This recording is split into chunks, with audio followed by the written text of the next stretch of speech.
Pakistan to America with Sheila Khan. अस्सलाम वालेकुम नाज़रीन, पाकिस्तान टू अमेरिका के साथ मैं हूं शैला खान और आप देख रहे हैं कैपिटल टीवी वॉशिंगटन। आज हम बात करेंगे कश्मीर पर और आज़ाद कश्मीर पे हम बात करेंगे, जहां पर इस वक्त हालात कशीदा हैं, हालात बहुत ज़्यादा ख़राब हैं और जो कुछ हो रहा है वो वक्तन फ़वक्तन आपको भी और हमें भी पता चलता चला जा रहा है। लेकिन अगर हम बात करें ओवरसीज़ की, तो इस वक्त ओवरसीज़ ने यहाँ का जो मुकदमा है या यहाँ की जो मसाइल हैं उनको जिस तरीके से पोर्ट्रे किया है, वो क्या उस मसले को हल कर सकते हैं या उसको ज़्यादा उभार सकते हैं? इस पे हम बात लेंगे, कमेंट लेंगे और इस पे आसिम सिद्दीकी साहब हमें जॉइन कर रहे हैं, कैपिटल टीवी वॉशिंगटन के ब्यूरो चीफ, और हम उनसे बात करेंगे। अस्सलाम वालेकुम सर। वालेकुम अस्सलाम।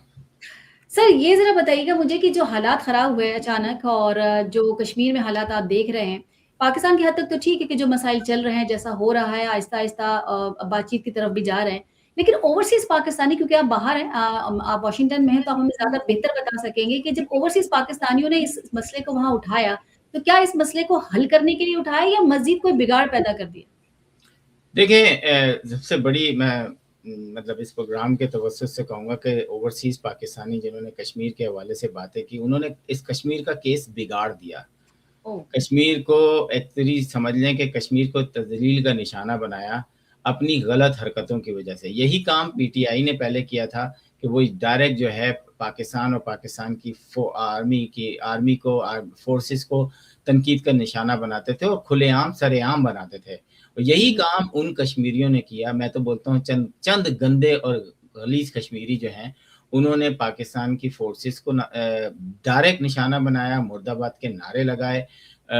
यूरोप के अंदर जिस तरीके की गलीज़ ज़बान इस्तेमाल की, अमेरिका के अंदर यहाँ कुछ प्रोटेस्ट हुए जिसमें बाकायदा नारे लगाए, जिसमें 2 ग्रुप बन गए, एक मुहिब्बे वतन पाकिस्तानी, मुहिब्बे वतन कश्मीरी थे, जो कि ये कह रहे थे कि ये इतना बड़ा मसला नहीं है कि आप इसको इंटरनेशनल मसला बना लें। पाकिस्तान की शहरग है कश्मीर, पाकिस्तान और कश्मीर एक साथ हैं, आप इस तरह की बातें ना करें। लेकिन दूसरा ग्रुप, इनको कहाँ से फंडिंग हो रही है, ये क्यों इतने जज़्बाती हुए हुए हैं कि आपको जिस घर में रहना है, उसी घर के से जो है आपको आप उसके खिलाफ बातें कर रहे हैं। जिस घर की हिफाज़त जो है, जो लोग कर रहे हैं, आप उन्हीं पे उँगलियाँ उठा रहे हैं, तो बड़ी शर्म की बात है। और मेरा ख़्याल है कि अब जिस तरीके के आज मैं देख रहा था कि काफ़ी कश्मीर जो है खुल गया है, लोगों ने को अंदाज़ा हो गया है कि ये चूरन अब बिकने वाला नहीं है। अब आप मुझे बताएँ, कल मैं एक देख रहा था, कहने लगे जी हमारी तो ये शराइत पूरी नहीं हुई। ये कहते हैं शराइत एयरपोर्ट कहाँ बना है? अब मुझे बताएँ कि ये वाली बात कोई जाहिल गँवार रोड पे भीख माँगने वाला कर दे ना, तो हम बोलें यार इसको बेचारे को क्या समझ है। ये हुँ, बातें जो कर रहे हैं मरकज़ी क़यादत कर रही है। हुँ, एयरपोर्ट के बनने के लिए सालों लग जाते हैं, 5 साल लग सकते हैं, 4 साल लग सकते हैं। ये हुँ, इट्स नॉट ईज़ी कि आप एयरपोर्ट बस यूँ करके बना दें ना। व हुँ, हुँ, और फिर दूसरी चीज़ें, बहुत सारी चीज़ें एक्सेप्ट भी कर ली गई हैं। इस दफ़ा जैसे ख्वाजा आसिफ ने वो की, मुझे कोई ख्वाजा आसिफ बहुत अच्छे नहीं लगते, उनकी हुँ, बहुत सारी चीज़ों से मुझे इख्तिलाफ़ है।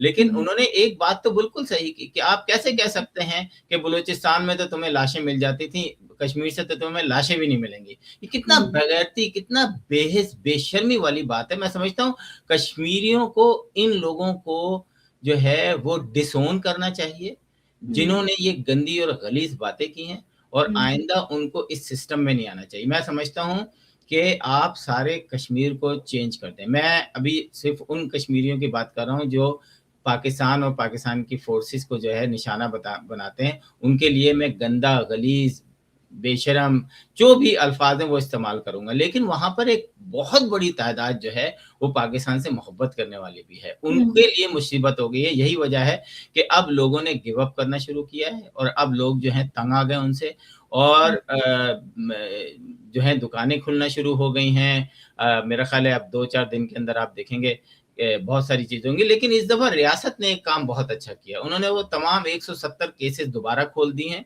जो पिछली हुँ, दफ़ा माफ़ हो गए थे। इवन के कत्ल के केसेज़ को भी उन्होंने पसे पर्दा हुँ, डाल दिया था। हुँ, इनको कहा था कि ठीक है, हम नहीं चाहते।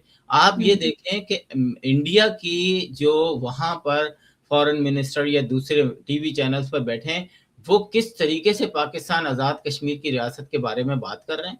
वो किस हुँ, तरीके से दुनिया को बता रहे हैं कि जैसे पाकिस्तान आर्मी जो है वो पूरा वो लेके चढ़ गई है और उन्होंने हजारों लोगों को मार दिया। मतलब कितनी गलाजत वाली बात है कि चंद लोगों की गंदी हरकतों की वजह से पूरा कश्मीर जो है वो शर्मसार है। तो मैं आसिम साहब, जो ओवरसीज आप बता रहे हैं, जिन ओवरसीज का जिक्र आप कर रहे हैं, जिनकी वजह से ये मसला जो है ये और पेचीदा हो गया, ये यूं कहीं कि हल तलब नहीं रहा है, ये मुझे बताइएगा कि क्या ये वाकई आजाद कश्मीर से ताल्लुक रखते हैं, या फिर ये ऐसे रैंडमली आप जैसे कहते हैं कि कोई भी उठ के खड़ा हो जाता है कि जी हम कश्मीर के लिए बात करेंगे, जबकि उसे कश्मीर की नो हाउ भी नहीं होती, या उसके जो मसाइल हैं उनका वो पता भी नहीं होता, या इनमें से वो कश्मीरी जो कि सालों से कश्मीर भी नहीं जा सके हैं, क्या ऐसा है कोई?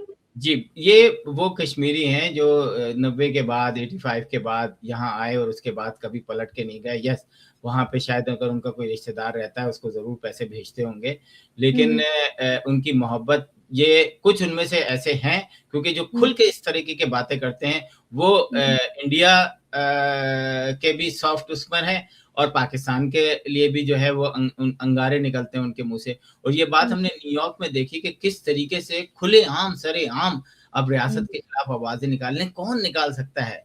मतलब आप देखें, कश्मीरी तो ये कर भी नहीं सकते क्योंकि कश्मीरी कोई ऐसी बहुत बड़ी तादाद नहीं है। पाकिस्तान की जो फौज है वो कितने लोग अभी 3-4 जंगे जो हैं वो कश्मीर पे तो हुई हैं। अगर फर्ज करें कश्मीर नहीं होता तो क्या कोई लड़ता? जिनको निशाने हैदर, सितारे, जुर्रत, हिलाल अहमर और पता नहीं कौन कौन से फौजियों के वो मिले, वो जंग की वजह से मिले ना। वो हजारों फौजी जो इस उसमें शहीद हुए हैं वो जंग की वजह से हुए ना। कल को पाकिस्तान के पास इतनी ताकत है कि वहां पे वो 4 लाख फौज लगा के इनको भी इसी तरह जैसे कि 7.5 लाख फौज मकबूजा कश्मीर में लगाया हुआ है इंडिया ने, और जो बोलता है उसकी जबान काट देते हैं, उसको कैद कर देते हैं, उसको मार देते हैं।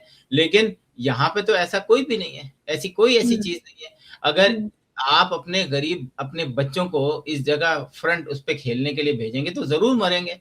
उसमें पुलिस वाले भी मरे हैं। आप जीएचक्यू हॉस्पिटल पे हमला कर देते हैं तो आपको फूलों का हार तो कोई नहीं पहनाएगा। तो मैं और फिर मैं अमेरिका में रहने वाले जर्नलिस्ट कश्मीरियों को कहता हूं कि इतनी जज्बाती ना हुआ करें, अपने अंदर गंदे अंडों और गलीस लोगों को पहचाने। ये पाकिस्तान के दोस्त नहीं है। आपने पूरी जिंदगी आने वाले उसमें पाकिस्तान के साथ ही रहना है, क्योंकि जब 370 खत्म हुआ था तो आप सबने, तो ये एक फिक्रा है जिसको कमजोरी का, लेकिन माजरत मुझे ये नहीं बोलना चाहिए। लेकिन जब 370 हुआ तो आप लोगों ने, कितने लोगों ने जाके एलओसी पे जाके जुलूस निकाला, रोडों पर आके रोड बंद की, जैसे आज बंद कर रहे हैं आप लोग। आप लोग उस वक्त जो है आपकी आंखें बंद हो गई थी क्योंकि किसी ने कह दिया था कि जी आप लोग बस एहतजाज करें, एक टांग पे खड़े हो जाएं। तो मैं समझता हूँ अपनी गलतियों को सुधारें, पाकिस्तान के साथ ही आप। आसिम साहब, कोई टेबल टॉक हो रही है? अगर तो हम पाकिस्तान की बात करें, पाकिस्तान और आजाद कश्मीर के दरमियान अगर तो कोई टेबल टॉक नहीं है। रियासत का एक राजनीति स्टेट वो है, कोई टेबल टॉक नहीं है, कोई वो नहीं है। एक कलअदम तंजीम के साथ टेबल टॉक हो ही नहीं सकती। एक कलअदम तंजीम चाहे वो कोई भी हो, उसके साथ कल को आप कहें कि जनाब लश्कर जंगवी के साथ जो है टेबल टॉक, लश्कर जंगवी अगर एक कलअदम तंजीम है तो उसके साथ कोई टॉक वो नहीं हो सकती। इसी तरह ये एक कलअदम तंजीम बन चुकी है, इसको डिक्लेयर कर दिया गया है। किसी के साथ, जो मेरी खबरें हैं आज तक की, जो मैंने पाकिस्तान से जो सुना है, उस पर कोई टेबल टॉक नहीं है। स्ट्रेट फॉरवर्ड है कि आप आए, जाके अपने मुकदमात का फैसला करें, जो आपको हुक्म मिलेगा, जो जजेस आपके लिए फैसला करेंगे, अपनी सजाएं भुगतें। अगर वो आपको आज़ाद करते हैं तो आप आज़ाद हैं, अगर आपको वो सज़ा देते हैं तो वो सज़ा आपको कबूल करनी होगी।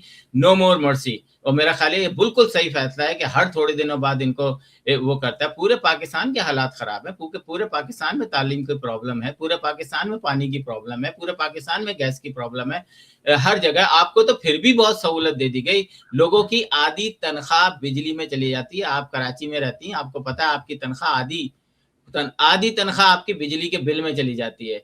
आटा जो है आपको सब्सिडी 4,000 रुपए पर मन आपको सब्सिडी मिल रही है। मतलब आपको क्या चाहिए आपको और भाई? तो मेरा ख्याल है कि जो इस वक्त की गवर्नमेंट है, हाँ एक कहूंगा बात कि आप इलेक्शन में आए, इलेक्शन जीतें, एक सिस्टम से आपने जो करना है करें।